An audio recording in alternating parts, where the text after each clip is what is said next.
കേരളം ഇപ്പോൾ വലിയ ചർച്ചാ വിഷയമായിരിക്കുകയാണ്.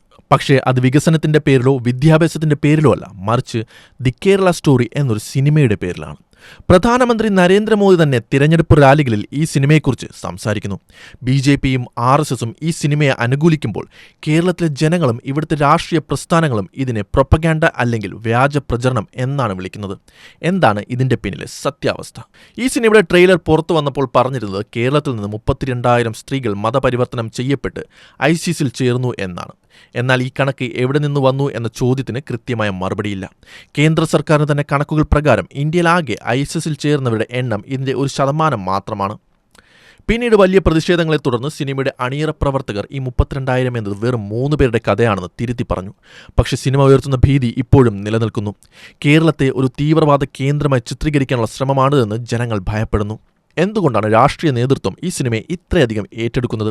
കർണാടക നിയമസഭാ തെരഞ്ഞെടുപ്പ് സമയത്താണ് പ്രധാനമന്ത്രി തന്നെ ഈ സിനിമയെക്കുറിച്ച് സംസാരിച്ചത്. കേരളത്തിൽ നിലനിൽക്കുന്ന മതസൗഹാർദ്ദത്തെ തകർക്കാനും വരാനിരിക്കുന്ന ലോക്സഭാ തെരഞ്ഞെടുപ്പിൽ കേരളത്തിലൊരു സ്വാധീനം ചെലുത്താനും BJP ഈ സിനിമയെ ആയുധമാക്കുന്നു എന്ന ആരോപണം ശക്തമാണ്.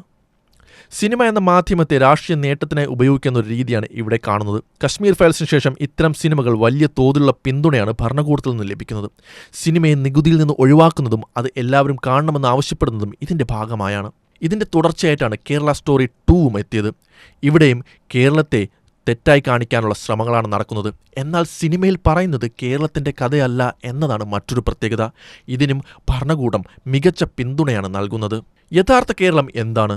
നീതി ആയോഗിന്റെ റിപ്പോർട്ടുകൾ പ്രകാരം ആരോഗ്യത്തിലും വിദ്യാഭ്യാസത്തിലും സ്ത്രീ സുരക്ഷയിലും ഇന്ത്യയിൽ ഒന്നാമതാണ് കേരളം. ഇവിടുത്തെ ജനങ്ങൾ ജാതിക്കും മതത്തിനും അപ്പുറം ഒത്തൊരുമയോടാണ് ജീവിക്കുന്നത്. ഒറ്റപ്പെട്ട സംഭവങ്ങളെ വലിയൊരു സാമൂഹിക പ്രതിഭാസമായി ചിത്രീകരിക്കുന്നത് കേരളത്തിന്റെ പ്രതിച്ഛായയെ ലോകത്തിന് മുന്നിൽ മോശമാക്കുന്നു. സിനിമയിൽ പറയുന്ന ലവ് ജിഹാദ് എന്ന പരാമർശം നേരത്തെ തന്നെ ഹൈക്കോടതിയും അന്വേഷണ ഏജൻസികളും തള്ളിക്കളഞ്ഞ ഒന്നാണ്. പ്രണയവും മതം മാറ്റവും വ്യക്തിപരമായ തീരുമാനങ്ങളാണ്. അതൊരു ഗൂഢാലോചനയായി കാണാൻ കഴിയില്ല എന്ന വസ്തുത സൂചിപ്പിക്കുന്നുണ്ട്. കേരള സ്റ്റോറി മാത്രമല്ല, ദുരന്തർ പോലെ മികച്ച അഭിപ്രായം ലഭിക്കുന്ന സിനിമകൾ പോലും ഭരണകൂടത്തെ വെളുപ്പിക്കാൻ വേണ്ടി ഇറക്കുന്നതാണെന്ന വിമർശനം ശക്തമാണ്. നോട്ട് നിരോധനം മുതൽ മറ്റു പല കാര്യങ്ങൾ പോലും അതിൽ വെളുപ്പിക്കുന്നുണ്ട്. നോട്ട് നിരോധന സമയത്ത് ക്യൂവിൽ നിന്ന് മരണപ്പെട്ടവരെയെല്ലാം ഇപ്പോൾ രക്തസാക്ഷികളാക്കാനാണ് ഇവിടുത്തെ പ്രൊപ്പഗാൻഡ സിനിമകൾ ശ്രമിക്കുന്നത്. കല എന്നത് സമൂഹത്തിലെ പ്രശ്നങ്ങളെ ചൂണ്ടിക്കാട്ടാനുള്ളതാണ്. എന്നാൽ അത് വിദ്വേഷം വളർത്താനോ അല്ലെങ്കിൽ രാഷ്ട്രീയ ലാഭത്തിനായി വസ്തുതകളെ വളച്ചൊടിക്കാനോ ഉപയോഗിക്കരുത്. The Kerala story, the Kerala story 2, Kashmir files, Dhurandhar എന്നീ സിനിമകൾ ഉയർത്തുന്ന ചോദ്യങ്ങൾ ഗൗരവമുള്ളതാണെങ്കിലും അതിലുപയോഗിച്ചിരിക്കുന്ന നുണകൾ അപൽക്കരമാണ്. നമ്മൾ കാണുന്ന സിനിമകൾക്ക് പിന്നിലെ രാഷ്ട്രീയം തിരിച്ചറിയുക എന്നത് പ്രധാനമാണ്. കേരളം എന്നത് വെറും സിനിമാ കഥയല്ല, അത് കോടിക്കണക്കിന് മനുഷ്യരുടെ സമാധാനപൂർണ്ണമായ ജീവിതമാണ്.